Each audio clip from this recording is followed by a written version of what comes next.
नमस्कार। देश देशांतर में आपका स्वागत है। आपके साथ मैं हूं घनश्याम उपाध्याय। आज देश देशांतर में बात करेंगे सरोगेसी बिल और सेलेक्ट कमेटी की रिपोर्ट की। लोकसभा में पारित हो चुके सरोगेसी विनियमन बिल 2019 में राज्यसभा की 23 सदस्यीय सेलेक्ट कमेटी ने 15 अहम बदलाव किए जाने की सिफारिश की है। ये बिल अभी तक राज्यसभा में पारित होना बाकी है। राज्यसभा की तरफ से 21 नवंबर 2019 को ये बिल मिलने के बाद से कमेटी ने 9 बैठकें करके इसकी समीक्षा की है। कमेटी का कहना है कि सरोगेट मदर की भूमिका निभाने के लिए करीबी रिश्तेदार को ही चुनने की बाध्यता किसी भी दंपति के लिए विकल्पों को बेहद सीमित कर देती है, जिससे वास्तव में इस सुविधा का लाभ उठाने के इच्छुक दंपतियों को परेशानी उठानी पड़ती है। इसी कारण कमेटी ने इस अनिवार्यता को हटाने की सिफारिश की है। इसी के साथ प्रवर समिति ने सरकार से आग्रह किया है कि सरोगेसी के पहले असिस्टेड रिप्रोडक्टिव टेक्नोलॉजी विधेयक यानी ART बिल लाया जाए। सरोगेसी एक प्रक्रिया है जबकि सारे वैज्ञानिक विषय ART क्लिनिक से संचालित होते हैं। आज देश में ART क्लिनिक्स की संख्या 2.5 से 3 लाख है। इस नाते ART और सरोगेसी दोनों को एक ही बोर्ड विनियमित करे और नैतिक पक्षों का पालन हो। तो आज सरोगेसी बिल को सेलेक्ट कमेटी की इन सिफारिशों के मद्देनजर समझने की कोशिश करेंगे। मेरे साथ बेहद खास मेहमानों का खास पैनल जुड़ रहा है। मेरे साथ रेखा अग्रवाल जुड़ रही हैं, अधिवक्ता हैं सुप्रीम कोर्ट में। रेखा जी, स्वागत आपका चर्चा में।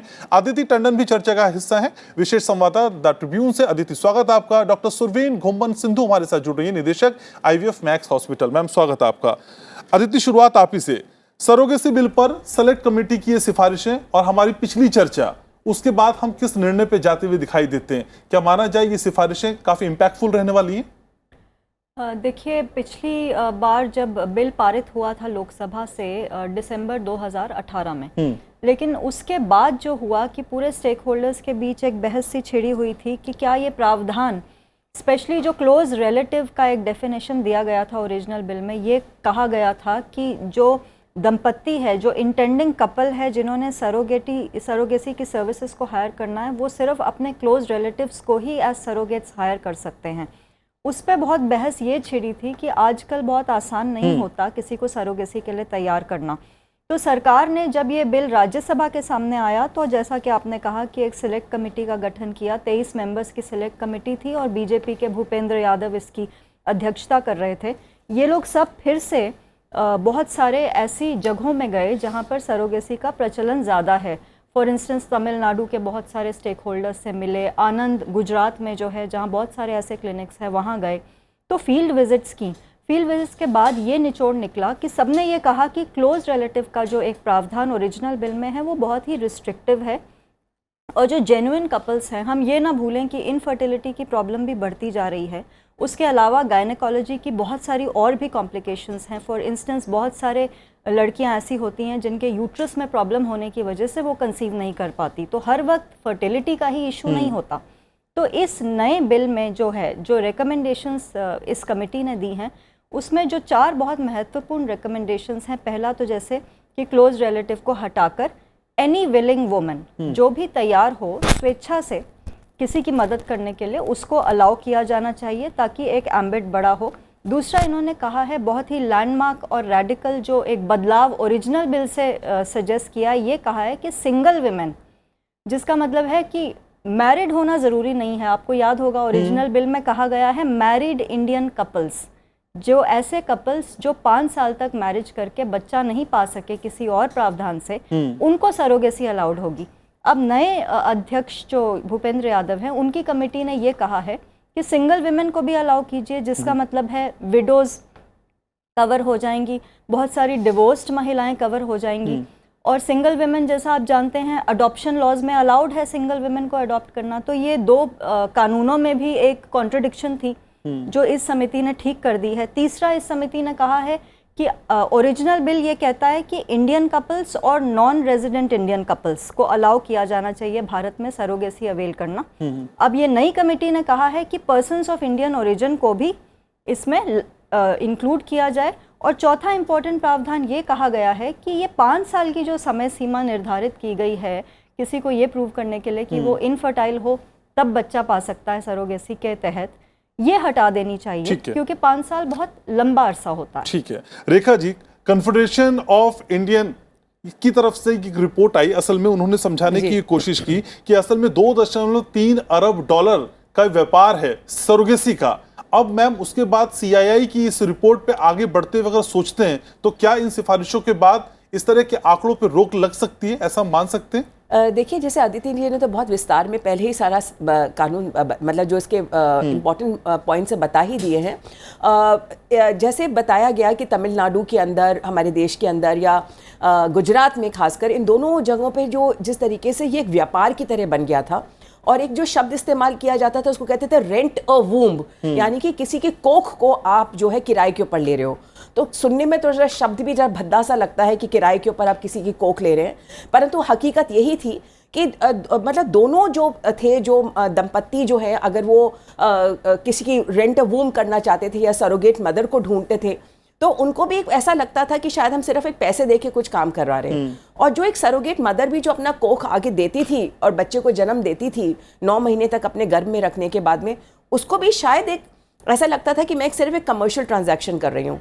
तो हमारे देश के अंदर ये एक बहुत ज़्यादा ज़रूरी था कि जो एक इतना संवेदनशील टॉपिक है, जहाँ पर हम एक बच्चे के जन्म की बात करते हैं और हर व्यक्ति की एक ज़रूरत होती है, खासकर एक बच्चा होने की, जो एक टू बी अ मदर और इवन बी अ फादर, दोनों की अगर हम बात करें तो फंडामेंटल राइट्स जो है हमारे कॉन्स्टिट्यूशन के अंदर जो दिए गए हैं, वहाँ पे हर पुरुष और महिला को, और अब तो सिंगल वुमेन को भी दे दिया गया। तो अदिति जी की बात को मैं वहाँ पर एक चीज़ और ऐड करूँगी, जहाँ पर हम सिंगल वुमेन की बात करते हैं तो सिंगल वुमेन के अंदर अनमैरिड वुमेन भी आ गई, विडो भी आ गई, डाइवोर्स भी आ गई, और साथ साथ अब क्योंकि धारा 377 हटा दी गई है तो LGBTQ की जो कैटेगरी है, जिसको हम थर्ड जेंडर बोलते हैं, तो उसमें भी अगर कोई महिला होगी जिसको लगता है कि नहीं, मेरे को एक अपना बच्चा चाहिए, तो वो भी हो सकता है कि अपना इस लाइन के अंदर जाके अपना खुद का बच्चे का भी जन्म के बारे में अपना सपना पूरा कर सकती है। तो एक, जैसे मैंने कहा कि जो एक धंधा सा बन गया था सरोगेसी का, और बहुत अच्छी तरीके से इसको ना ही देखा जाता था दोनों पक्षों के बीच के अंदर, और इसके अंदर एक्सप्लॉयटेशन थी, माँ बाप की भी बहुत एक्सप्लॉयटेशन होती थी जो एक सरोगेट मदर को ढूंढते थे, और जो सरोगेट मदर थी उसकी भी एक्सप्लॉयटेशन होती थी।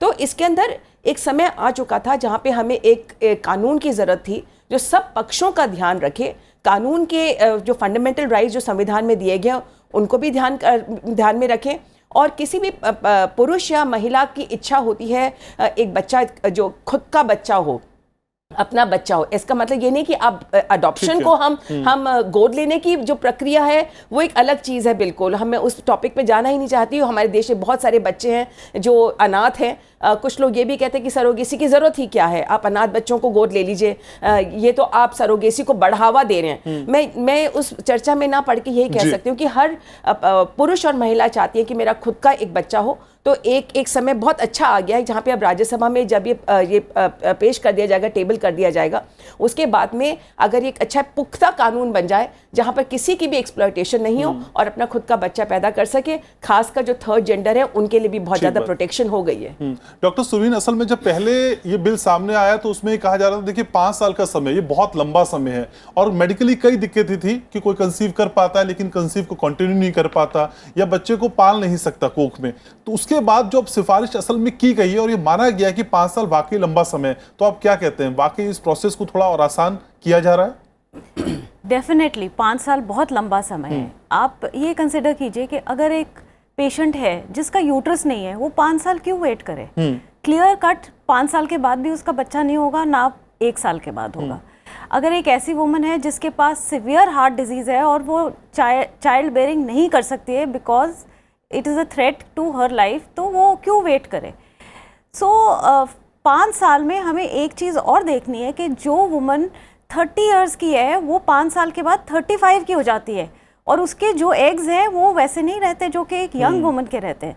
मतलब कि हम डिप्राइव कर रहे हैं उस वुमन को from having her own genetic child by putting this 5 year limit. It should be a justified limit. 1 year is जो है वो बिल्कुल ही जस्टिफाइड लिमिट है, और उसी पे ही ये सरोगेसी बेस्ड होनी चाहिए।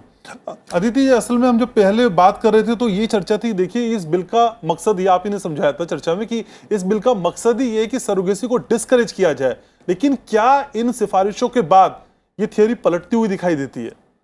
ये थियरी पलटती हुई नहीं दिखाई देती, लेकिन थोड़ा सा रियलिस्टिकली देखा है नई कमेटी ने।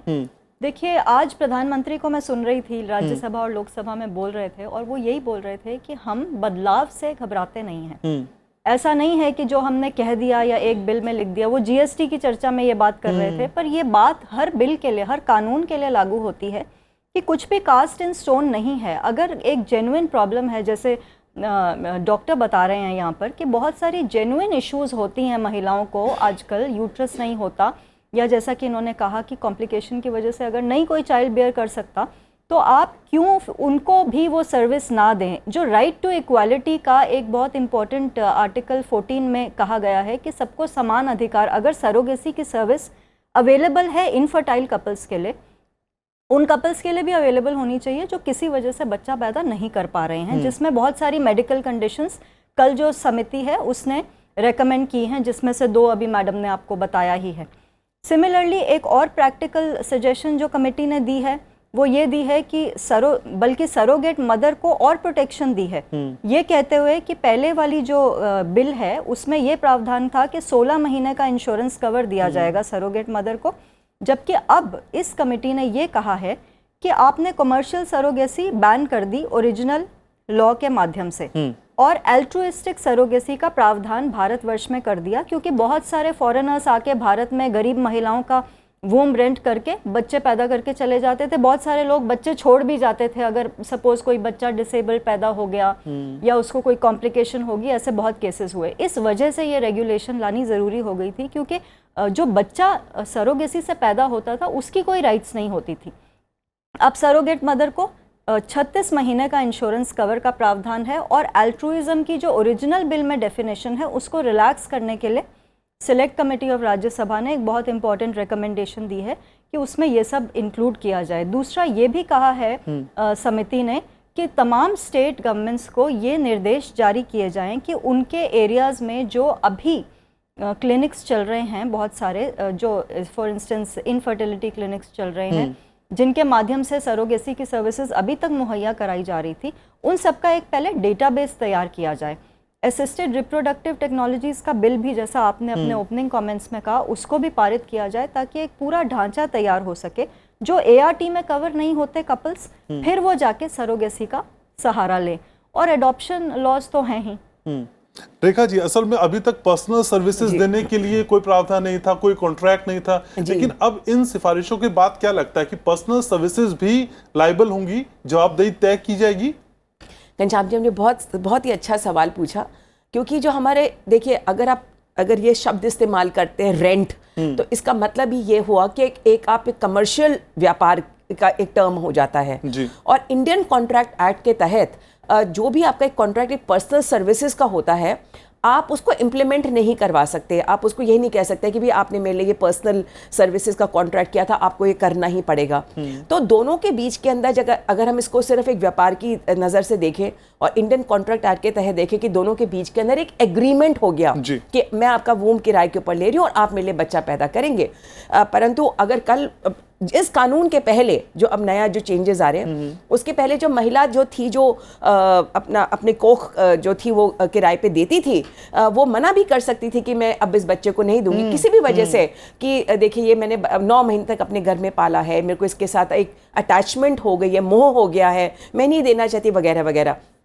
और साथ साथ जो किराए पे ले रहे थे जो दंपत्ति या जो सिंगल वुमेन, अब तो सिंगल वुमेन भी ले सकती हैं, तो वो भी अपना मुंह मोड़ सकते थे कि भी मेरे को ये पर्टिकुलर सेक्स का बच्चा हो गया, मेरे को लड़का चाहिए था, लड़की हो गई, या इसके अंदर कोई तरह की कमी है, बच्चे के अंदर कमज़ोर है, या कोई इसके अंदर कोई बीमारी है, मेरे को नहीं चाहिए, या मेरा खुद का बच्चा अब हो गया। कई बार ऐसा भी होता था कि उस 9 महीने के दौरान जब उन्होंने आप किसी का रेंट वूम कर रखा है, उसके अंदर वो महिला खुद प्रेग्नेंट हो जाती है, उसका खुद का बच्चा हो जाता था। अब उनको लगता था हमको लेके करना क्या है, अब तो हमारा खुद का हो ही जाएगा बच्चा।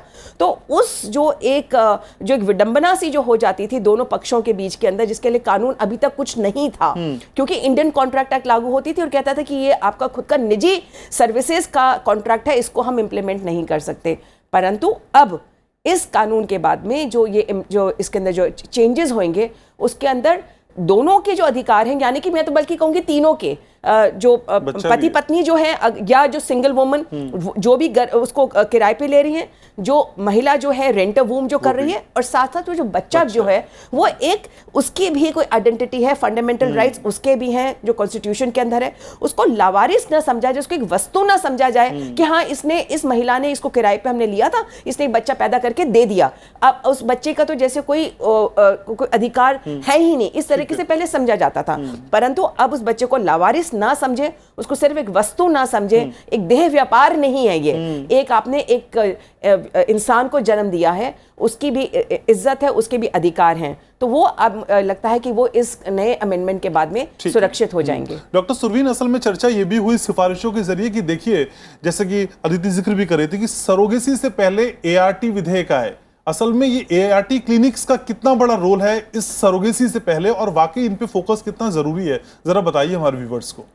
ART क्लिनिक्स एक्चुअली बहुत ज़्यादा मशरूम हो गए हैं all over India, and ART regulation की ज़रूरत है हमारी कंट्री में।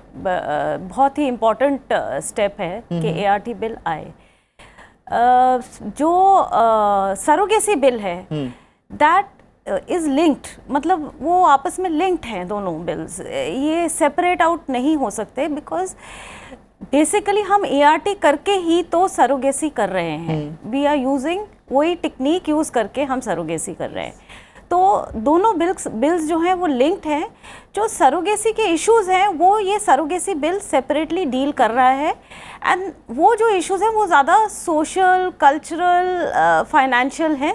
जो क्लिनिकल इश्यूज़ हैं वो ART बिल डील करता है। तो दोनों बहुत लिंक्ड हैं, एंड दोनों का होना ज़रूरी है। अदिति, असल में जो कैटेगरीज ही हम पहले सोच रहे थे कि एक्सक्लूड हो गई हैं, अब वो इंक्लूड होती हुई दिखाई देती है, लेकिन क्या लिव इन में रहने वाले कपल्स भी इसमें अब इंक्लूड होंगे? ये आपने एक महत्वपूर्ण सवाल किया है, इस पर थोड़ी सी साइलेंस है। कमेटी की जो नई रिपोर्ट आई है उसमें प्रावधान क्लियर नहीं है। जैसा कि हम एक पैरेलल कानून देखें, प्रिवेंशन ऑफ डोमेस्टिक वायलेंस हाँ, मैं उसी पर आ रहा था। उसमें live in couples as live in couples mentioned हैं कि अगर क्रूअल्टी है या कोई domestic abuse live in partner के साथ हो रही है तो उसको वही हक मिलेंगे जो मैरिड इंडियन वुमेन को मिलते हैं।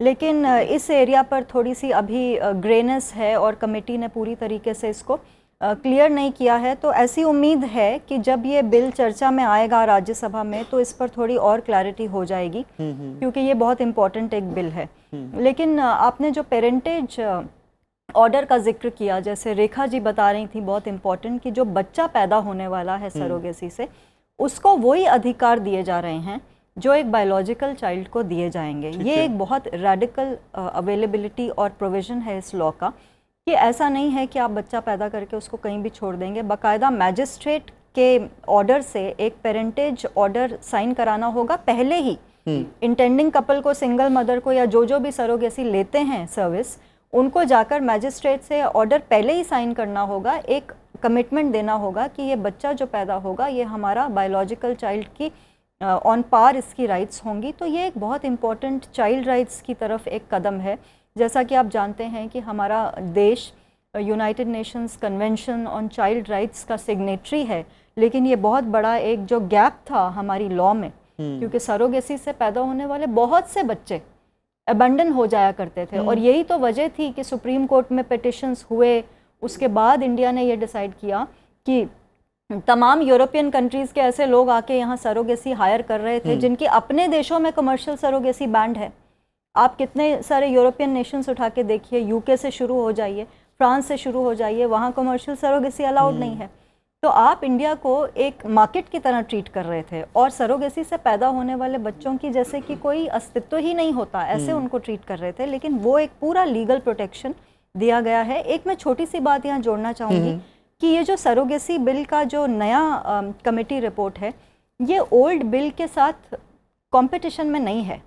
ये उसको एक्सपैंड करता है, उसको और इंक्लूसिव बनाता है, कॉम्प्लीमेंट करता है। जो थोड़ी बहुत चर्चा के विषय रह भी गए थे उनको मतलब सरकार ने इस समिति के माध्यम से एड्रेस करने की कोशिश की है। और अब हम ये उम्मीद कर सकते हैं, देखिए आप अभी पीछे ही यूनियन कैबिनेट ने, आपको याद होगा पिछले हफ्ते जो यूनियन कैबिनेट बैठी, उसने medical termination of pregnancy act में कितना बड़ा चेंज किया है। मतलब जितने भी सेक्सुअल क्राइम्स के विक्टिम्स हैं उनको ये प्रावधान दे दिया कि 20 वीक्स तक जो टर्मिनेशन अलाउड थी वो अब 24 वीक्स तक अलाउड होगी। तो एक पूरा progressive legislations, pro women pro children legislations का एक पूरा गैमेट तैयार हो रहा है।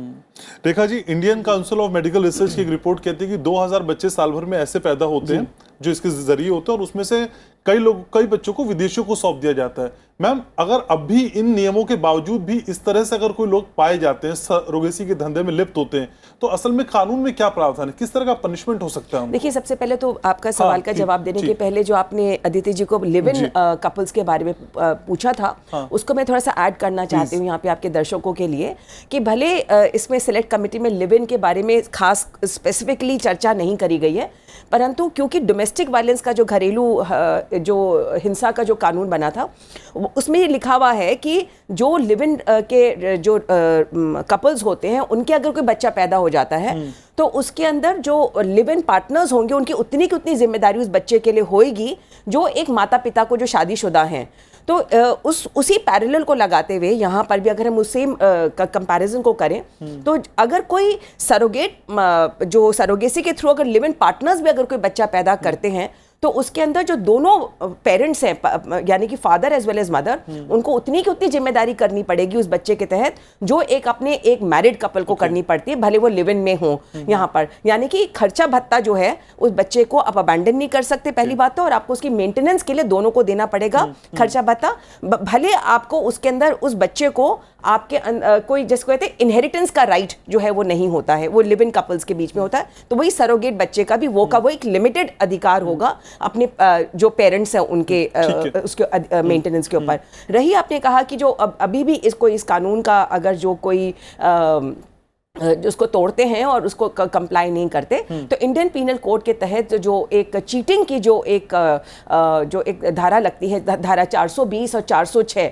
जिसको हम कहते हैं कि चीटिंग, यानी कि 420 406 कहते हैं कि अमानत में खयानत, यानी कि क्रिमिनल ब्रीच ऑफ ट्रस्ट। तो ये जो धारा है इसके ऊपर इंडियन पीनल कोड के तहत दोनों के ऊपर, यानी कि इंटेंडिंग कपल जो है और जो महिला जो है जिसने भी कोई धोखा दे दिया हो या उसने अपने जो बच्चे की सही तरीके से परवरिश ना करी उस 9 महीने के दौरान भी, फर्ज करिए कि वो बाद में उसको वो करवा लेती है कि वो उसका अबॉर्शन करवा लेती है। एक बार तो उसने रेंट ऑफ वूम अग्री कर लिया, उसके बाद में किसी भी वजह से वो उसको जो जायज़ नहीं है, नाजायज़ वजह से अगर अबॉर्शन भी करा लेती है, तो एक अमानत में खयानत होता है। और इंडियन पीनल कोड के तहत जो भी इसको सज़ा मिल सकती है वो उनके ऊपर इसके अंदर लगेगी। बहुत शुक्रिया आप सभी खास मेहमानों को आने के लिए, चर्चा में जुड़ने के लिए। तो उम्मीद की जानी चाहिए कि इन सिफारिशों के बाद ये विधेयक और स्ट्रांग होगा और जिस मंशा के साथ इसे लाने की कोशिश की जा रही है अपने मकसद में कामयाब होगा।